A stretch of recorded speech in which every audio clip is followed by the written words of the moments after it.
నవరసాలలో రెండవ దశ హాస్యం. ఇది మన జీవితంలో శైశవ దశ, అంటే పసితనపు దశ లాంటిది.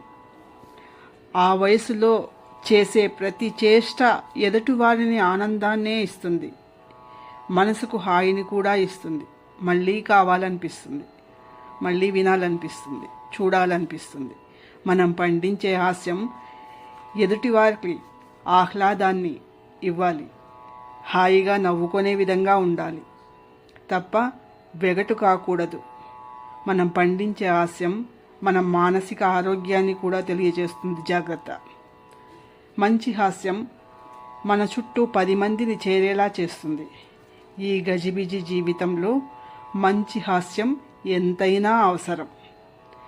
ఇలాంటి కళ అందరికీ రాదు. ఇది ఉన్నవారు ఎంతో అదృష్టవంతులు. వారు